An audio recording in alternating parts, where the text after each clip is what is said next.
12 साली जांभेकरांचा जन्म झाला. 32 साली अवघ्या 20 वर्षाच्या वयात परमपूज्य जांभेकरांनी पाक्षिक सुरू केलं दर्पण नावाचं. आणि मित्रहो, या मराठी वृत्तपत्र सृष्टीला सुरुवात झाली. जांभेकरांबद्दल एक बोललंच पाहिजे की 20व्या वर्षी केवळ इतकी अचाट बुद्धिमत्ता या माणसाला होती सर, की एका वेळी समाज सुधारणा, अनिष्ट परंपरा रूढींना पायदळी तुडवण्यासाठी, समाजाला जागृत करण्यासाठी अशा वेगळ्या उद्देशाने त्यांनी पाक्षिक सुरू केलं. हे करत असताना त्यावेळी जांभेकरांना 9 आंतरराष्ट्रीय भाषा येत होत्या. गणितावर तुमचा आमचा जो पगडा आहे, भास्कराचार्यांचं खरं गणितावरचं जे ज्ञान होतं, जगाला सांगण्याचं, जगापुढे मांडण्याचं काम जांभेकरांनी केलं.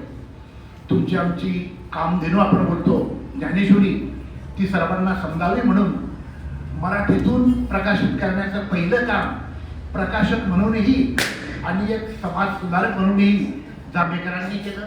पहिली ज्ञानेश्वरीची मराठीतील प्रत प्रकाशित करण्याचं फार मोठं मौलिक काम जांभेकरांच्या नावे जातं. 1800च्या त्या शतकामध्ये इंग्रजी राजवटीमध्ये भारतीय पहिले प्राध्यापक होण्याचा मान सुद्धा जांभेकरांच्या नावे लिहिला गेलाय. असे अनेक विक्रम, खगोलशास्त्राचे पहिले वेधशाळेचे शास्त्रज्ञ म्हणून जांभेकरांचं नाव येतं. रसायनशास्त्रातले पहिले अभ्यासक म्हणून जांभेकरांचं नाव घेतलं जातं. असे विविध विक्रम त्यांच्या नावावर नोंदले. अशा जांभेकरांना तुमचं आमचं दुर्दैव असेल की त्यांना केवळ 34-35 वर्षाचं आयुष्य लागलं आणि खूप लवकर आपल्यातून ते निघून गेले. अशा अचाट बुद्धिमत्तेच्या जांभेकरांची कृतज्ञता तुम्ही आम्ही आज व्यक्त करीत आहोत. त्यांच्यासाठी आम्ही पुन्हा एकदा अभिवादन करतो.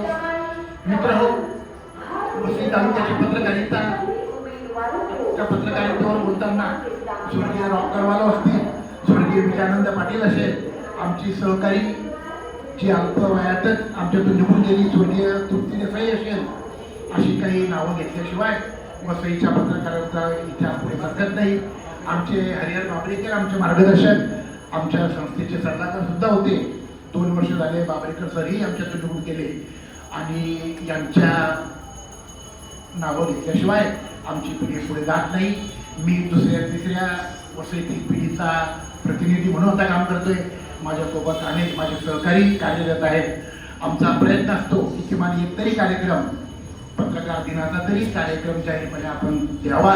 नवीन येणाऱ्या पत्रकारांपुढे एखादा मान्यवर संपादक, एखादा मान्यवर सामाजिक कार्यकर्ता बोलवून त्याचं मार्गदर्शन आमच्यासाठी आणि सर्वांसाठी द्यावा असा आमचा प्रयत्न असतो आणि तो आतापर्यंत आम्ही करीत आलेलो आहोत.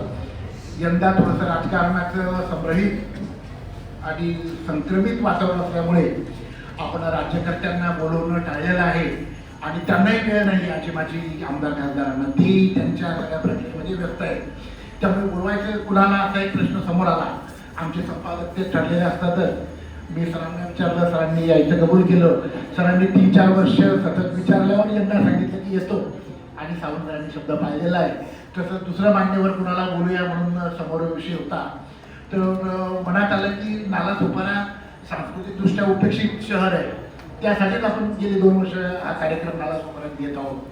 मग विचार केला की मान्यवर कोणीतरी नालासोपारा या क्षेत्रावरच प्रभुत्व किंवा या भागातच काम केलेलं आपण शोधूया.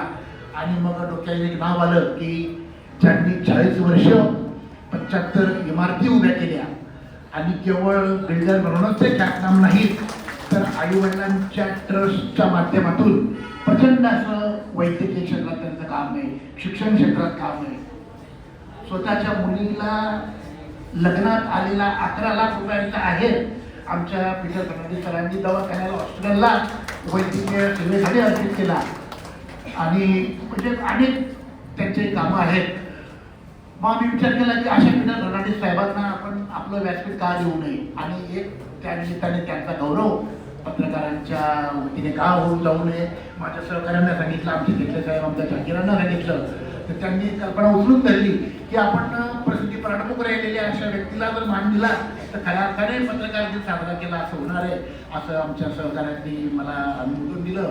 आणि त्याप्रमाणे आज आपलं प्रचंड व्यस्त शेड्यूल असताना त्यांचं व्यावसायिक व्यापक त्यांचे शहराबाहेर सुद्धा आहे, 2-3 हॉटेलं सर बसून ते खूप चांगल्या पद्धतीने गुणवत्तेवर चालवतात आणि अशा सगळ्या व्यस्त शेड्यूलमध्ये ते आले.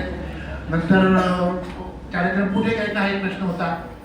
खरं तर आम्ही मॅक्झिमम कार्यक्रम किंवा वसई तालुक्यात होणारे बहुसंख्य कार्यक्रम हे वसई शहरात होतात सर. सोपाला थोड्या ॲक्टिव्हिटीज कमी आहे.